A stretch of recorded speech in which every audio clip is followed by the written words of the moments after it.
Good morning, student. This section of video we have talking about the physics 12th standard.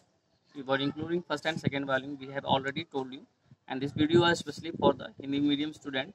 We have some problem in the previous section of the video in the English medium, and we have talking about the first chapter, that is electric charge and electric field. Hindi में इस chapter का नाम है विद्युत आवेश और क्षेत्र। तो इस क्षेत्र इसमें हम बात करते हैं चैप्टर में कि जो चार्ज होता है इस चैप्टर में वो स्थिर होता है, यानी गतिमान नहीं होता। स्थिर होने की वजह से उसकी वजह से क्या क्या प्रॉपर्टीज़ हैं, जैसे क्या इलेक्ट्रिक फील्ड क्या होगी, इलेक्ट्रिक फोर्स क्या होगा, यानी स्थिर वैद्युत बल क्या होगा, स्थिर वैद्युत क्षेत्र क्या होगा, विभव से क्या उत्पन्न होगा, निकाय की ऊर्जा यानी स्थिति ऊर्जा क्या होगी, डाइपोल मोमेंट, डाइपोल कैसे बनते हैं, यानी हिंदी में द्विध्रुव कहते हैं, द्विध्रुव कैसे बनेंगे, द्विध्रुव आघूर्ण कैसे निकालेंगे, बल कैसे, कितना हमें पोटेंशियल विभव यानी एक चार्ज को दूसरी जगह तक पहुंचाने में, किसी विद्युत क्षेत्र में मूव करने में कितना कार्य करना पड़ेगा, ये सारी प्रॉपर्टीज एक रुके हुए चार्ज के वजह से होती है। स्टैटिक प्रॉपर्टी है, इसीलिए पहले चैप्टर में हम केवल static nature of charge of body या इंडिविजुअल चार्ज को हम या टेस्ट चार्ज को पढ़ेंगे। हिंदी में टेस्ट चार्ज परीक्षण आवेश से कहा जाएगा, उसको हम व्यक्त करेंगे। पहले बात करते हैं इस चैप्टर में जो अभी तक पॉइंट था जो हमको डिस्क्राइब करना था, हमने थोड़ा सा इसको एक्सप्लेन किया है। फर्स्ट पॉइंट अगर हम बात करें कि अगर चार्ज रुका है तो चार्ज रुका है तो केवल और केवल अपने चारों तरफ वैद्युत क्षेत्र ही उत्पन्न करेगा, लेकिन यदि चार्ज एक समान वेग से गतिमान है तो वैद्युत क्षेत्र के साथ साथ चुंबकीय क्षेत्र भी उत्पन्न करता है। अगर चार्ज एक्सेलरेटेड है यानी त्वरित है तो अपने साथ साथ इलेक्ट्रिक फील्ड, मैग्नेटिक फील्ड की वजह से इलेक्ट्रोमैग्नेटिक वेव यानी उसमें ऊर्जा होगी, एक वेव उत्पन्न करेगा जो इलेक्ट्रोमैग्नेटिक वेव की प्रॉपर्टी होगी और उसमें ऊर्जा भी होगी। अब बात करते हैं हम चार्ज कैसे उत्पन्न कर सकते हैं या चार्ज कितने प्रकार के होते हैं। पहले चार्ज ज़्यादातर हम जैसा सोचते हैं कि दो ही प्रकार के हैं, कि एक धनात्मक और एक ऋणात्मक, लेकिन एक निरावेशित चार्ज भी होता है। इसीलिए हम चार्ज को तीन भागों में बांटते हैं, पहला धनात्मक, दूसरा ऋणात्मक और तीसरा होता है उदासीन।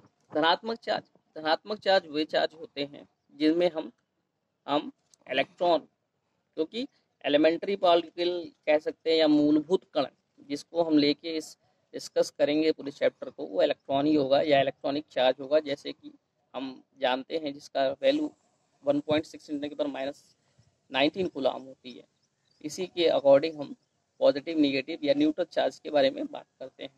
पॉजिटिव चार्ज के बारे में बात करें, जैसा कि हम बता देते हैं, removal of elementary charge electron, यानी किसी भी बॉडी से इलेक्ट्रॉन का निकल जाने से उस पर धनात्मक आवेश आ जाता है। इसी तरह किसी भी बॉडी पे इलेक्ट्रॉन ग्रहण करने से या इलेक्ट्रॉन का जुड़ जाना, एडिशन हो जाने से उस पर ऋणात्मक चार्ज आ जाता है। इसी प्रकार उदासीन चार्ज, तो वो बॉडी उदासीन यानी न्यूट्रल चार्ज होगा, यानी Q नेट 0 होगा, यानी इक्वल कंसंट्रेशन, यानी जितना धनात्मक होगा उतना ही ऋणात्मक चार्ज उस पर होगा, इसीलिए वो उदासीन कहलाती है। बात करें एलिमेंट्री पार्टिकल या एलिमेंट्री चार्ज की, तो उसको हम इलेक्ट्रॉन कहते हैं, क्योंकि ये सबसे छोटा आवेश होता है। इसीलिए हम चैप्टर्स को फिजिक्स में हो या केमिस्ट्री में इलेक्ट्रॉन को ही मूलभूत कण या एलिमेंट्री पार्टिकल कंसीडर करके चैप्टर को एक्सप्लेन करते हैं। लेकिन ऐसा नहीं है, इससे भी छोटे चार्ज पाए जाते हैं जो क्वार्क पार्टिकल या क्वार्क पार्टिकल के नाम से जाने जाते हैं, जो इलेक्ट्रॉन के फ्रैक्शनल वैल्यू में होते हैं, लेकिन वो आपके बियॉन्ड स्कोप है। अभी 12th स्टैंडर्ड के ऊपर हायर में जाएंगे तो हम क्वार्क पार्टिकल के बारे में बात करेंगे, या कंपटीशन लेवल पे भी क्वार्क पार्टिकल्स के बारे में बताया जाता है, जिसका चार्ज जो है 1/3 या 2/3 ऑफ इलेक्ट्रॉनिक चार्ज के बराबर होता है। ठीक है, नेक्स्ट सेक्शन में हम बात करें चार्ज कैसे उत्पन्न कर सकते हैं, डेवलप कैसे कर सकते हैं। ठीक है, तीन तरीके हैं, तीन मेथड्स हैं, जिसमें हमारे पास फ्रिक्शन है, घर्षण, कंडक्शन चालन और इंडक्शन प्रेरण। फ्रिक्शन की बात करें तो इस विधा में या इस मेथड में हम सिंपली क्या करते हैं, एक बॉडी को दूसरी बॉडी में रब कर देते हैं, जिससे क्या होता है, एक बॉडी के इलेक्ट्रॉन दूसरे बॉडी पे ऐड हो जाते हैं, जुड़ जाते हैं, जिससे उस पर ऋणात्मक आवेश आ जाता है, और जिसका इलेक्ट्रॉन रिमूव होता है, निकल जाता है, उस पर धनात्मक आवेश आ जाता है। उदाहरण के लिए जैसे एक सिल्क का क्लॉथ हो, उस पर हम ग्लास रॉड ड्रॉप करते हैं, तो सिल्क के क्लॉथ का इलेक्ट्रॉन ग्लास रॉड पे आ जाता है, तो उस पर वो निगेटिवली चार्ज हो जाती है, वो बॉडी पॉजिटिव चार्ज हो जाती है। बात करें चालन की, चालन में ऐसा होता है कि हम मेटेलिक कंडक्टर लेते हैं, जो एक चार्ज होता है, दूसरा अनचार्ज होता है। तो चार्ज वाले को अनचार्ज से या तो हम डायरेक्ट टच करते हैं या फिर कनेक्ट करते हैं वायर के थ्रू।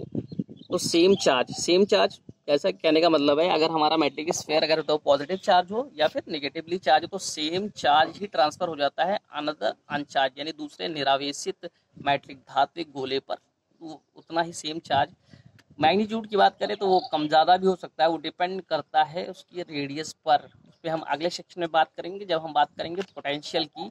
ये कॉन्सेप्ट है इक्विपोटेंशियल का, समान विभव। उस समय हम बता सकते हैं क्या बिल्कुल उतना ही ट्रांसफर होगा चार्ज या कम ज़्यादा, वो नेक्स्ट सेक्शन में बात करेंगे, जब हम पोटेंशियल और पोटेंशियल डिफरेंस के बारे में बात करेंगे। अब बात करते हैं, लास्ट टॉपिक है इंडक्शन प्रेरण। इसमें हम क्या करते हैं, एक धात्विक गोले जो चार्ज होता है, उसका नेचर कुछ भी हो सकता है, पॉजिटिव भी हो सकता है, नेगेटिव। हमने यहाँ पॉजिटिव लिया, आप नेगेटिव भी ले सकते हैं, कोई बात नहीं। तो उसको हम दूसरे अनचार्ज बॉडी के पास ले जाते हैं, लेकिन वो कोई भी कनेक्शन नहीं होगा, ना उसको हम टच करेंगे और ना ही उसको वायर से कनेक्ट करेंगे। उसके सरफेस पे अपोजिट नेचर यानी विपरीत आवेश एकत्र हो जाते हैं।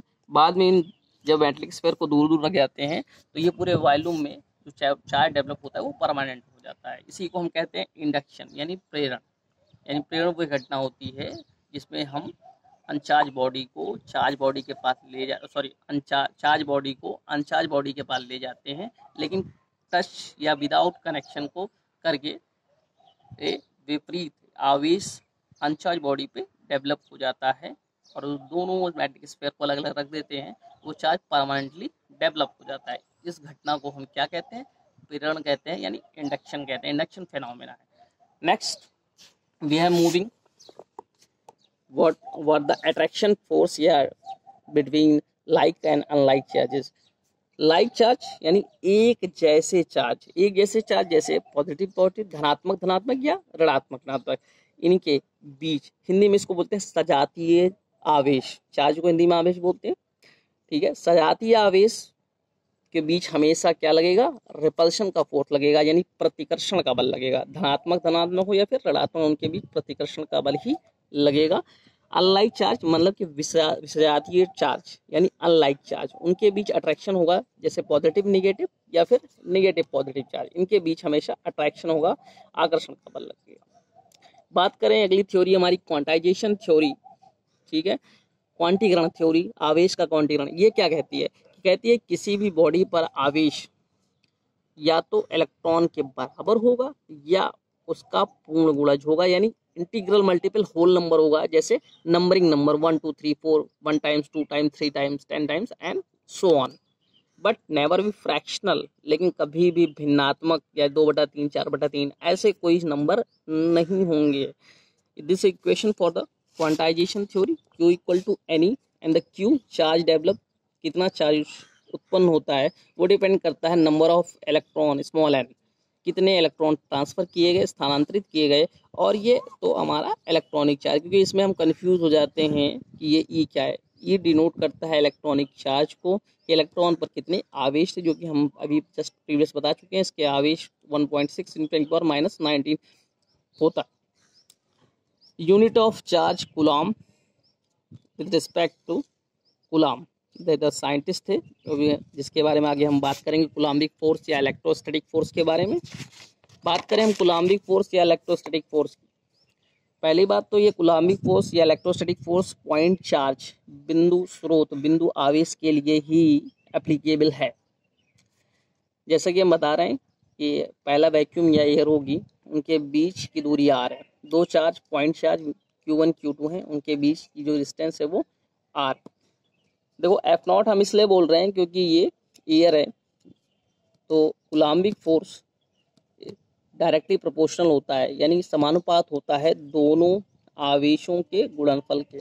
और उनकी दूरी के वर्ग के व्युत्क्रमानुपाती होती है। तो ये दोनों इक्वेशन जब हम ऐड करेंगे तो Q1 Q2 by are square. जैसे ही समानुपात का चिन्ह हटाते हैं, एक नियतांक आता है जिसे बोलते हैं समानुपात नियतांक, जिसको एक साइंटिस्ट ने दिया था, वैज्ञानिक ने, उनका नाम था कप्पा। उन्हीं के रिस्पेक्ट में कप्पा कांस्टेंट बोला गया है। एसआई यूनिट के की वैल्यू होती है 1/4πε0 एंड न्यूमेरिकल वैल्यू बोले तो 9×10⁹ न्यूटन मीटर स्क्वायर पर कूलम। इसका सीजीएस वैल्यू इसकी 1 होती है। नेक्स्ट वीडियो में हम बात करेंगे एप्सिलॉन नॉट पर और के पर, और एक स्मॉल के बोलेंगे जिसे बोलेंगे डाइलेक्ट्रिक कांस्टेंट, क्योंकि जब हम डाइलेक्ट्रिक मीडिया रखेंगे तो क्या चेंजेस होंगे फोर्स में।